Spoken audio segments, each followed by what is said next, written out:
Right, so hey everyone and welcome back to another budget photography video.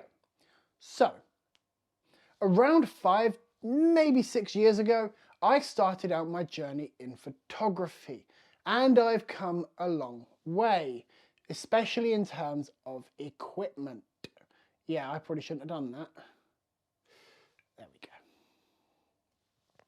Anyway, so I'm now currently shooting on a Canon EOS RP. It's a decent camera, but it wasn't always like this. I started out with this. The Sony Alpha a230. Well, Sony Alpha 230, Sony a230, however you want to say it.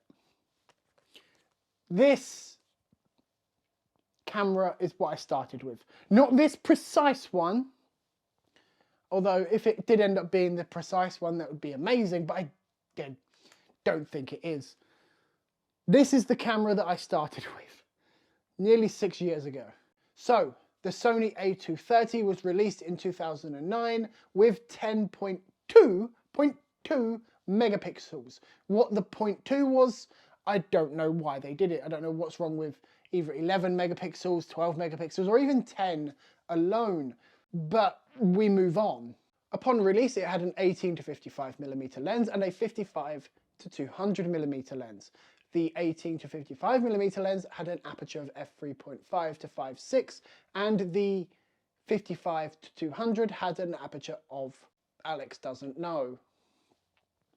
I have my notes here. Yeah, Alex doesn't know. I'm not even going to try and BS you. I can't find that information in my notes. It has an ISO range of 100 to 3200, meaning low light was never going to be amazing. Low light is still, to this day, not very good.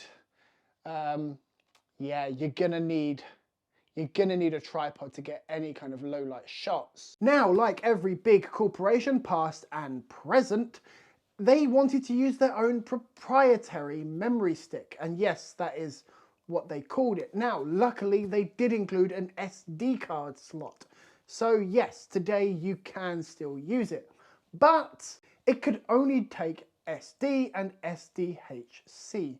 Now, trying to find a memory stick in this day, your only best bet is probably eBay. Now, we do have quite good autofocus that even I was impressed with. We have a 9-point autofocus system compared to everywhere on, like on these kind of cameras that are 20-odd, 2020. We have 9 AF points and only one is a cross type, and that's the one directly in the middle, right there. Which is very common to have in older cameras, especially ones of this age, to only have one cross type. It was never designed to be a high-end camera. It was an entry-level camera, so you're not going to get amazing autofocus. But the autofocus is still pretty good. It amazed me. We also have a continuous shooting of 2.5. I'm sorry, even I found this funny.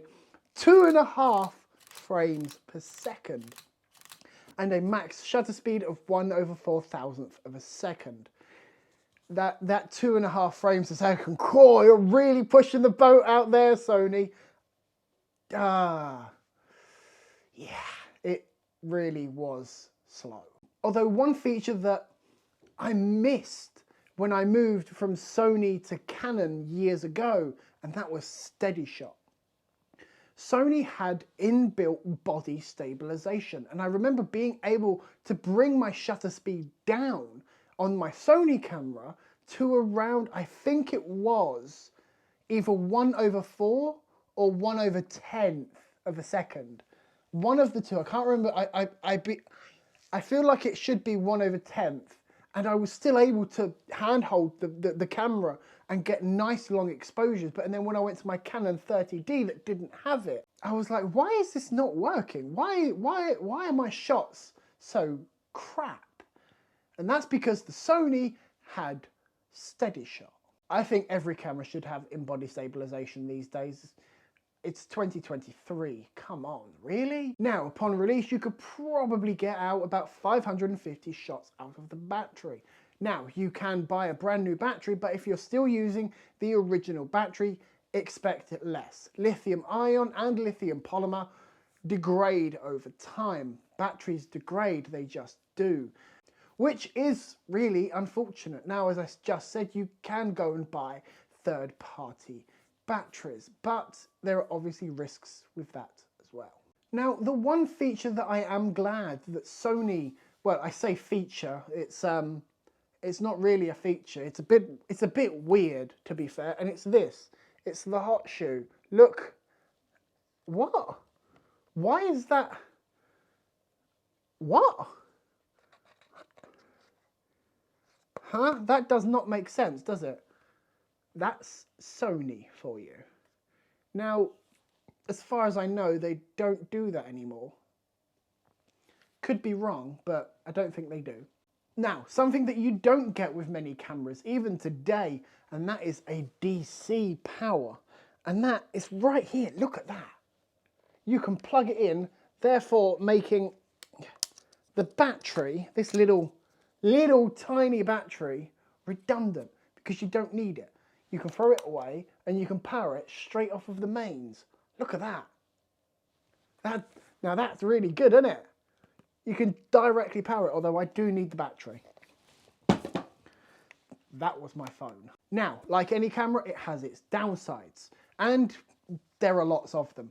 As I said earlier, the ISO range only goes from 100 to 3200. Using anything past 800 in low light, and you don't go past 800. Just trust me on this, don't go past 800. Then there is the battery. As you just saw a minute ago, the batteries are incredibly small.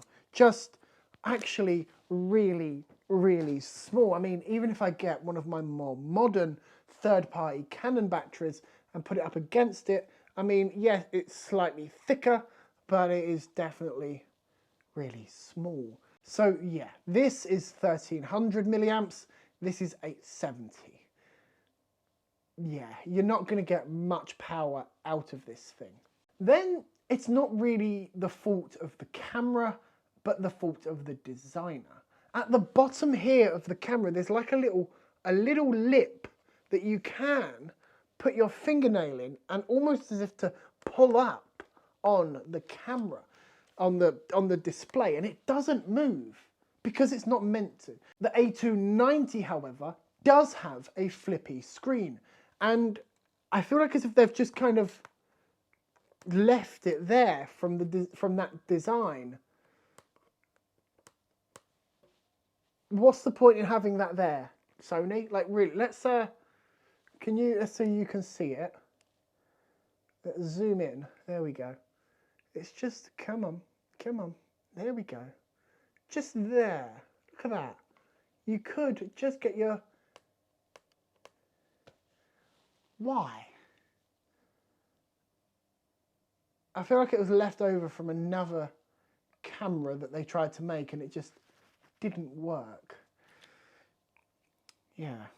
Then there is the ergonomics. Now, I've got a fairly big hand, I won't lie.